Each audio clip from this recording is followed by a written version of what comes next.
philosophy. Debate over abortion. When it comes to unplanned pregnancies, the word shocked or scared just doesn't do the feelings you experience justice. Absolute fear and anxiety take over your body when you see the second tiny pink line appear on the pregnancy test, as a million thoughts race through your mind trying to find a plan. How is terminating your baby one of the solutions? Today I'm here to explain my position on the topic of abortion and why I am pro-life.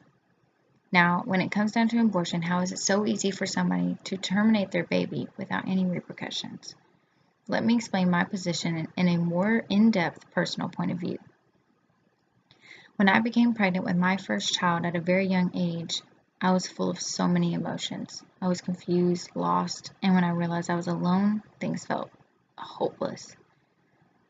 Even with knowing I would be a single parent, I never wished to abort my baby. Instead, I prayed. I knew God would create a path for me and my baby, and I knew I could never abort my son or daughter. Psalms 103 states, "Know that the Lord, He is God. It is He who made us, and we are His.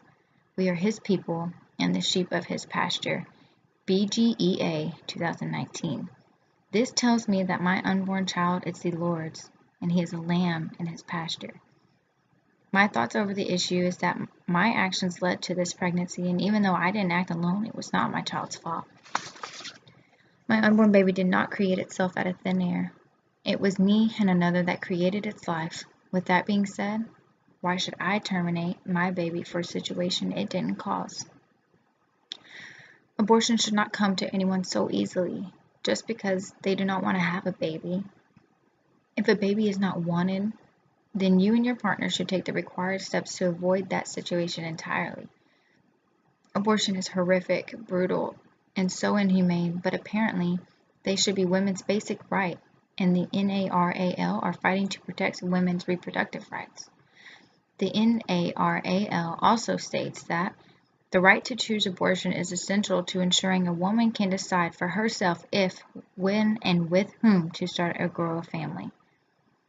If this is the case, even those women should be able to take the precautionary steps to protect themselves from pregnancy if they are not yet ready for one.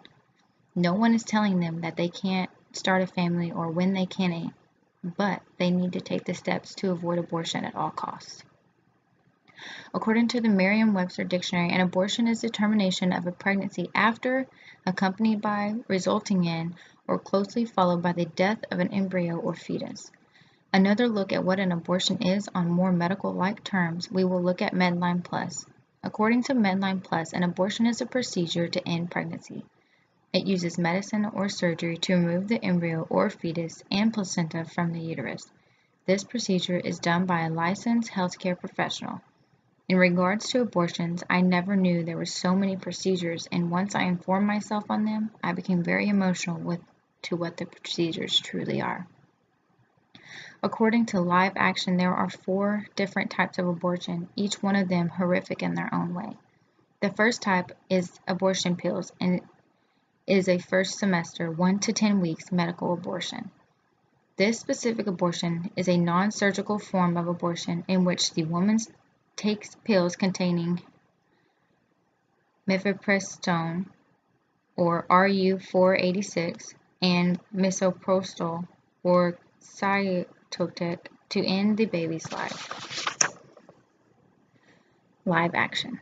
Another type of abortion that also occurs during the first semester, 5 to 13 weeks, is an aspirational abortion or suction D&C abortion.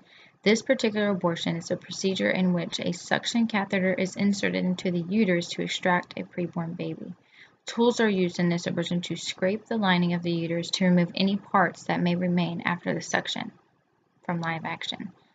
If there are any abortions to be performed for any reason, I believe they should stop there, but sadly they continue to progress, as does the pregnancy.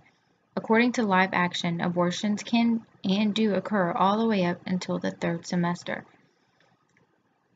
A dilation and evacuation, a D&E abortion, is an abortion procedure that occurs during the 2nd trimester, 13 to 24 weeks.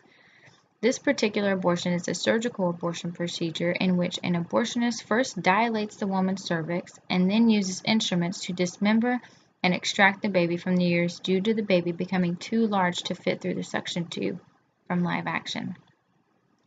The last type of abortion that live action discussed is called an induction abortion, and it occurs during the third trimester, 25 weeks to term. At 25 weeks, the baby is almost fully developed and can survive outside the womb if born prematurely. Because of this, the abortionist will usually have to first kill the baby in the uterus by injecting a substance that causes cardiac arrest. This causes the baby a great deal of pain and induces the mother's labor in which she will deliver her stillborn baby. From live action. According to National Right of Life to Life in 1959, the American Law Institute, ALI, proposes a model penal code for state abortion laws. The code advocates legalizing abortion for reasons including the mental or physical health of the mother, pregnancy due to rape or incest, and fetal deformity.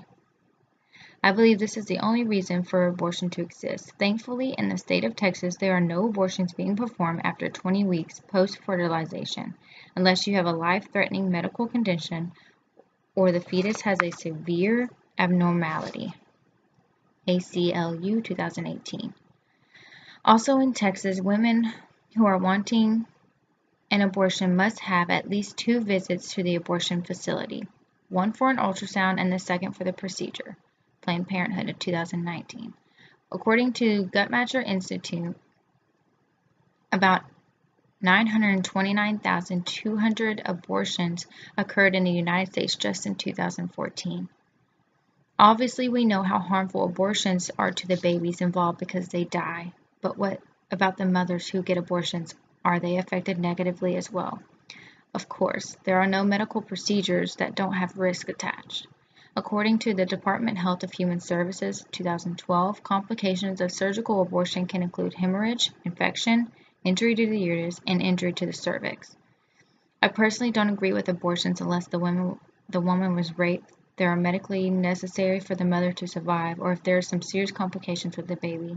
There are far too many families who wish they had a baby to love for women to just be aborting them for no reason other than that they aren't ready to have a family yet.